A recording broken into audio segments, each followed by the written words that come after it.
En 2003, quelque chose d'inédit se produit sous les yeux du monde entier. Pour la première fois dans l'histoire moderne, une guerre est suivie presque en temps réel, minute par minute, image par image. Les bombes tombent en direct à la télévision. Les journalistes sont intégrés au cœur des unités de combat. Et surtout, une armée avance à une vitesse que personne n'avait jamais observée auparavant. Cette guerre n'est pas seulement un conflit.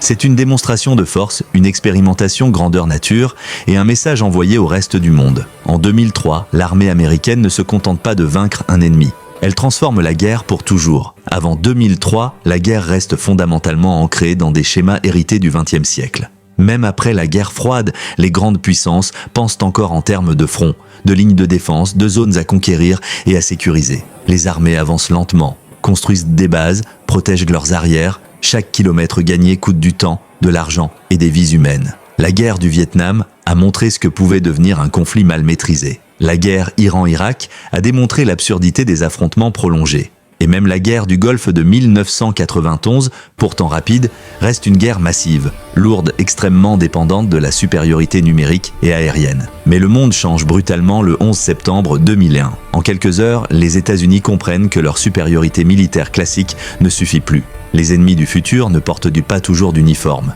Ils ne défendent pas toujours un territoire. Ils se cachent, se dispersent, frappent, puis disparaissent. Pour répondre à cette nouvelle réalité, l'armée américaine lance une transformation profonde. Les doctrines sont réécrites, les officiers sont formés autrement, la technologie devient centrale. Et surtout, une idée s'impose, il faut frapper plus vite que l'ennemi ne peut penser. Lorsque l'invasion de l'Irak commence en mars 2003, tout est déjà planifié dans les moindres détails. Des années de simulation, de wargame et de scénarios ont préparé cette opération. L'objectif n'est pas seulement de renverser Saddam Hussein. L'objectif est de prouver qu'une guerre peut être gagnée avant même que l'ennemi comprenne qu'il l'a perdue. Cette approche porte un nom, Shock and Awe, le choc et l'effroi. L'idée est de frapper l'ennemi à tous les niveaux en même temps. Militairement, technologiquement, psychologiquement. Dès les premières heures, Bagdad est plongé dans un chaos contrôlé. Les frappes aériennes visent des cibles précises, ministères, bunkers, centres de communication, infrastructures électriques stratégiques. Contrairement aux guerres précédentes, il ne s'agit pas de détruire massivement, mais de désorganiser totalement. Les généraux irakiens ne peuvent plus communiquer entre eux. Les ordres n'arrivent plus, les unités sont isolées. Certains officiers découvrent à la radio que leur propre quartier général a été détruit. Des témoignages ultérieurs révéleront que, dès les premiers jours, de nombreuses unités irakiennes cessent tout simplement de se battre. Non pas parce qu'elles sont vaincues physiquement, mais parce qu'elles sont convaincues que la résistance est inutile. C'est exactement l'effet recherché. La guerre n'est plus seulement une affaire de feu et de manœuvre, elle devient une guerre du mental. Sur le terrain, la différence est flagrante.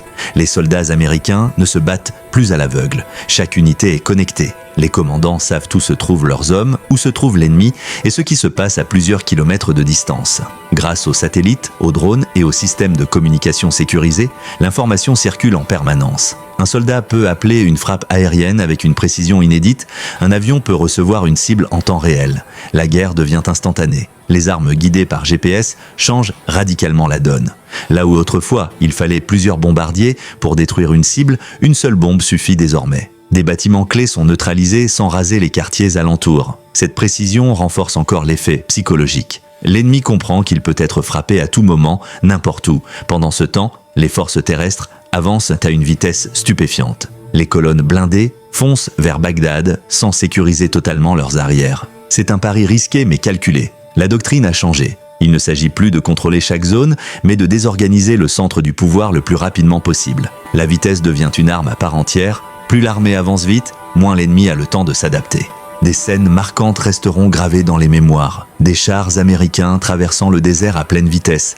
Des unités franchissant des ponts stratégiques sous le feu ennemi. Des soldats avançant sans savoir exactement ce qui les attend, mais avec une confiance totale dans leur supériorité technologique. Les forces spéciales jouent un rôle clé dans cette nouvelle guerre. Elles opèrent bien avant l'arrivée des troupes conventionnelles. Elles infiltrent le territoire ennemi, désignent des cibles, établissent des contacts avec des groupes locaux et guident les frappes aériennes. Certaines opérations resteront classifiées pendant des années. Mais une chose est certaine, sans elles, la vitesse et la précision de l'offensive auraient été impossibles. En moins de 3 semaines, Bagdad tombe. Des images symboliques font le tour du monde. La statue de Saddam Hussein renversée. Le régime s'effondre. Militairement, la victoire est totale, rapide, spectaculaire. Jamais une capitale n'était tombée aussi vite face à une armée étrangère moderne. Mais c'est précisément après cette victoire que la réalité rattrape la théorie. car gagner une guerre conventionnelle ne signifie pas gagner la paix. Très vite, l'Irak plonge dans une instabilité profonde. Les institutions s'effondrent, les tensions communautaires explosent, des groupes armés apparaissent. L'ennemi n'est plus une armée identifiable, mais une multitude de cellules invisibles. L'armée américaine, conçue pour des guerres rapides et technologiques, se retrouve confrontée à une guérilla urbaine imprévisible. Attentats, embuscades, attaques suicides. La technologie ne peut pas tout, les drones ne suffisent plus. La supériorité aérienne devient moins pertinente dans les rues étroites des villes irakiennes. Cette contradiction devient l'une des grandes leçons de 2003. La guerre moderne peut être gagnée rapidement, mais elle peut aussi s'enliser durablement. Pourtant, malgré ces échecs stratégiques, l'impact de 2003 est immense. Les armées du monde entier observent, analysent et copient. La Russie, la Chine, les puissances régionales, toutes intègrent les leçons de la vitesse de l'information et de la technologie. Aujourd'hui, les conflits modernes portent tous l'empreinte de cette transformation. Les drones sont omniprésents. Le renseignement en temps réel est devenu vital. Les cyberattaques précèdent parfois les bombardements. La guerre commence souvent, bien avant le premier coup de feu.